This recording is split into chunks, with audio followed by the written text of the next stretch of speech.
Comment choisir sa plateforme d'échange? Quel est le meilleur exchange? Je vous dis ça. D'abord, je vous préviens, je n'ai pas de lien affilié à vous partager. Non, c'est même un peu ma marque de fabrique. Je veux garder une totale liberté éditoriale. Alors, commençons par le début.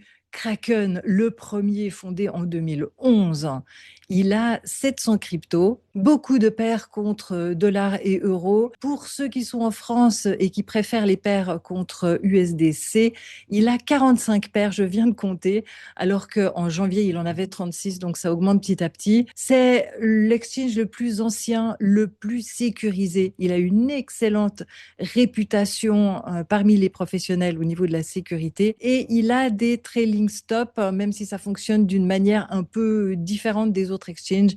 Dans ma formation, on a fait un tuto spécifique pour Kraken. Donc, le trailing, vous savez, c'est le stop suiveur qui monte en même temps que le prix pour faire la vente le plus haut possible. Voilà. Donc ça, c'est Kraken. J'ai une excellente opinion de Kraken. Je l'utilise depuis le début. C'est pour moi vraiment la base de la base. Ensuite, je voulais vous parler de Binance. C'est le plus gros du monde.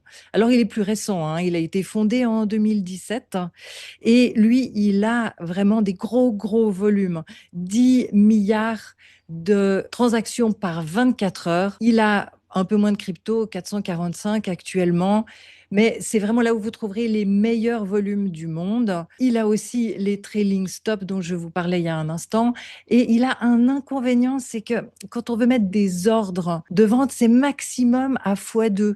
Donc, si on veut mettre pour une portion des cryptos des ordres de vente plus hauts, eh bien, on ne peut pas. Ça refuse, tout simplement.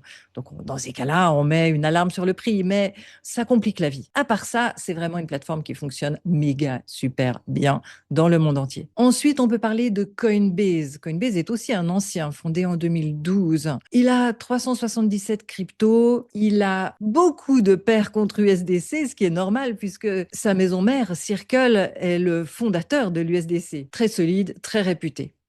Ensuite, il y a MEX. Lui, il est plus récent, il a été fondé en 2018. Il a quand même pas mal de transactions, 3 milliards par 24 heures. Mais la spécialité, c'est qu'il a plus de 2000 cryptos, 2146 actuellement. Donc c'est vraiment un record parmi les gros. Alors sur MEX, même les Français peuvent faire des transactions contre USDT, alors que dans les autres exchanges, ceux qui sont régulés en Europe, il y a une restriction qui ne permet que les USDC. Tandis que sur MEX, comme il est dans le monde libre, les USDT peuvent être utilisés librement. Donc c'est l'endroit idéal pour acheter les toutes nouvelles cryptos ou les petites pépites. Mais il restera à voir qu'est-ce qu'ils vont faire au 1er juillet, qui est une date butoir pour l'Europe. Est-ce qu'ils vont continuer à accepter les Européens à ce moment-là? On verra bien. Ensuite, parlons de OKEx. Eux, ils ont été fondés en 2017 comme Binance. Ils ont presque 300 cryptos. Ils ont les trailing stop. Ils sont régulés en Europe et ils viennent de faire un partenariat avec la maison mère du New York Stock Exchange. C'est pour vous dire s'ils sont solides. Donc, c'est un très bon choix. C'est juste qu'ils ont un peu moins de crypto. Alors, le suivant, crypto.com, je l'utilise pas beaucoup. C'est juste que j'ai pas eu l'occasion, mais il a une très bonne réputation. Il est plus récent, fondé en 2019. Il a 430 cryptos et ils sont très bons en marketing. Maintenant, il y en a d'autres qui sont très bien, mais qui ont malheureusement banni les Français, comme Bybit, Gate, KuCoin, BitGet.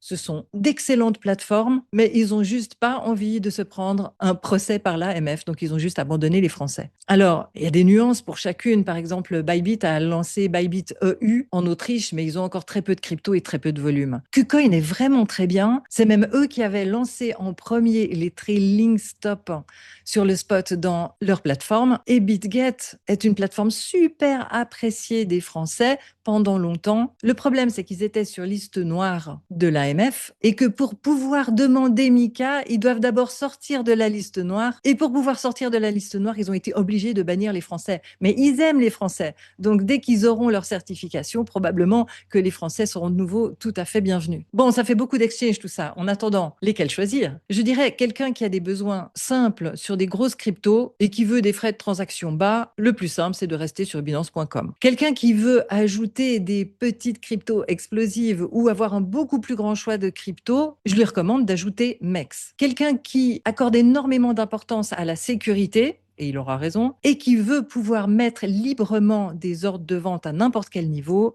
eh bien, je lui recommande le combo Kraken et MEX. Bon, alors, lorsque vous êtes devant un cas concret, vous voulez acheter une crypto précise. Comment savoir où l'acheter? Vous allez sur coingecko.com, vous ouvrez la page de cette crypto, vous cliquez sur l'onglet marché et là, vous allez voir les paires qui sont disponibles. Si vous regardez bien l'affichage, vous voyez sur lesquelles il y a le plus de volume de transactions par 24 heures. Déjà ça va vous guider. Mais attention, il faut vérifier le Trust Score. C'est crucial. Donc, vous allez sur la page d'accueil de coingecko.com. Tout en haut, vous cliquez sur Exchange ou plateforme d'échange si vous êtes sur l'interface en français. Et là, vous voyez la colonne Trust Score. Vous vérifiez que la plateforme d'échange qui vous intéresse a un Trust Score d'au moins 8 sur 10. Sinon, n'y allez pas. Et il faut toujours activer le Google Authenticator, le 2FA, double facteur authentification, sur n'importe quelle plateforme. C'est crucial, c'est ça qui fait la différence entre ceux qui se font pirater et les autres. Bon, pour les plus avancés, plutôt que d'aller sur un exchange centralisé, on peut avoir son propre portefeuille, être sa propre banque et aller sur des exchanges décentralisés. Mais c'est une autre thématique. Donc, pour les exchanges centralisés,